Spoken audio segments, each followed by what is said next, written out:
பாபா ஓர் கருணாலயம், பாதம்தான் கமலாலயம். பாபா ஓர் கருணாலயம், பாதம்தான் கமலாலயம். அன்பு குழந்தையே, நான் சொல்வதை முழுமையாக கேள். அதில் உள்ள அர்த்தங்களை நன்றாக புரிந்து கொள்.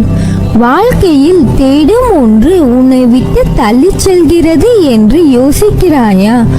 உன் பிரச்சனைகள் என்னவென்று நீ சொன்னால்தான் எனக்கு தெரியுமா என் குழந்தையே? உனக்குள்ளே தானே நான் இருக்கிறேன். அது உனக்கு புலப்படவில்லையா? என்னை நீ மறந்துவிட்டாய் என்றும் உதாசீனப்படுத்திவிட்டாய் என்றும் நான் கூறவில்லை. அவ்வாறு செய்யவும் மாட்டாய். நான் ஏன் இத்தனை கவலைகளையும் சோதனைகளையும் சுமந்து கொண்டே இருக்கிறேன்? எப்போது இதற்கு ஒரு விடிவு காலம் என யோசிக்கிறாய். என்னிடம் பேசும்போது நடந்து முடிந்த கஷ்டத்தை பற்றி மட்டுமே கூறுகிறாய். அப்பா, நான் உங்களிடத்தில் புலம்பக்கூடாதா என்று தானே யோசிக்கிறாய்? குழந்தையே, நான் உன்னிடத்தில் அப்படி கூறுவேனா? நடந்து முடிந்ததை புலம்பி நீ என்ன சாதித்தாய்? அதைத்தான் உன்னிடத்தில் சொல்ல வருகிறேன்.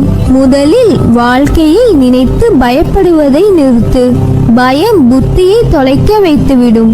பயம் எதிர்மறை எண்ணங்களை உருவாக்கும். அதனால் அதை உன்னிடத்தில் இருந்து துடைத்து எறி. நீ தன்னம்பிக்கையுடன் இருக்க வேண்டும் எப்போதும்.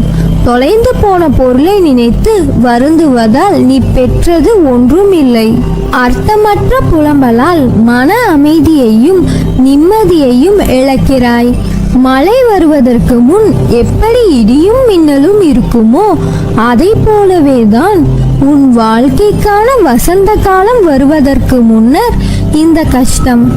உன் மனதை ரணப்படுத்திய நிகழ்வுகளை மறந்து உன் லட்சியத்தை அடைவதில் மட்டுமே நீ கவனம் செலுத்த வேண்டும்.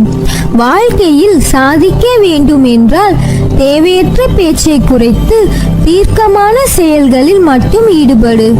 இவை உன் லட்சியத்தை அடையச் செய்யும் உத்திகள். வாழ்க்கையில் தோற்றுக்கொண்டே இருக்கிறோமே என்று கவலை கொள்ளாதே. வெற்றி பெற வேண்டும் என்று நம்பிக்கையும் உணர்வும் வாழ்வில் தோற்றதற்கான தவறை உணர்ந்து மறுபடியும் அத்தவறு நிகழாமல் செயல்பட்டால் நீ வாழ்வில் வெற்றி பெறுவது உறுதி. நீ செய்யும் எந்த காரியத்திலும் மற்றவர்களுக்கு எந்த வகையிலும் துன்பம் ஏற்படாதவாறு யோசித்து செயல்படு. ஒருவருக்கு துன்பம் இழைப்பதற்கு முன் அந்த துன்பம் வேறு ஒருவர் மூலம் உனக்கு வந்தால் எப்படி இருக்கும் என்று யோசி. எப்பொழுது நீ உன் தவறை ஒப்புக்கொள்ள முன்வருகிறாயோ அப்போது நீ மனசாட்சி கொண்டவனாகிறாய். அதே தவறை மீண்டும் மீண்டும் செய்யாமல் பார்த்துக்கொள். அதற்கு நீ அடுத்து என்ன செய்ய வேண்டும், எனக்கு வழிகாட்டுங்கள் என விழிப்புடனும் தன்னம்பிக்கையுடனும் தான் என்னிடத்தில் வர வேண்டும் என்று சொல்கிறேன். அப்படி செய்தால் நீ நினைத்ததை விட அதிகமாக ஜெயிப்பாய். எனது பிள்ளைகளான உங்கள் மீது நிஜமான அன்பு கொண்டவன் நான்.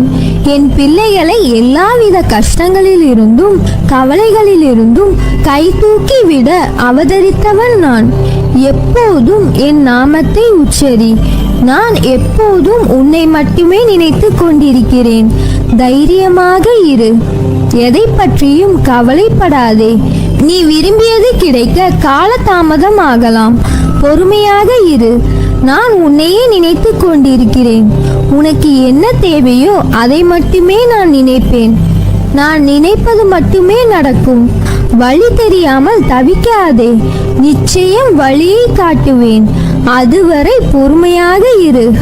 நீ என் நினைவாக எப்போதும் இருந்தால் பதட்டப்படவோ நடந்ததை நினைத்து துக்கப்படவோ மாட்டாய்.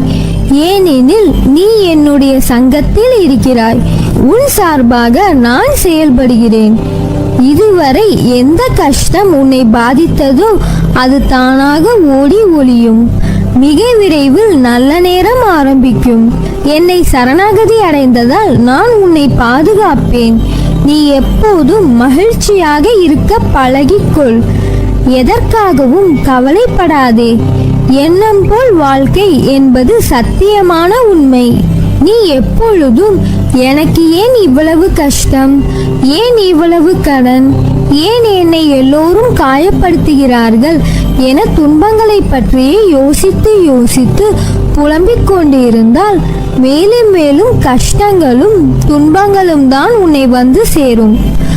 அதற்கு பதிலாக நான் சொல்வதைப் போல் செய்.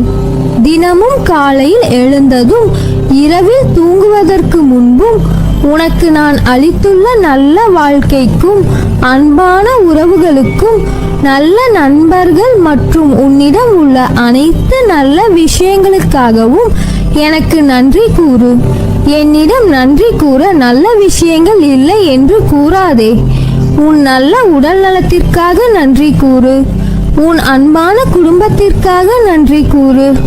எதுவும் இல்லை என்றால் என்னை நினைக்கும் எண்ணம் கிடைத்ததற்காக நன்றி கூறு. என் பிள்ளையே, உன்னிடம் உள்ள நல்ல விஷயங்களை பட்டியலிடு. அது உன் வீடாகட்டும், உன் குழந்தை, உன்னிடம் உள்ள வாகனம் என எதுவாக இருந்தாலும் சரி.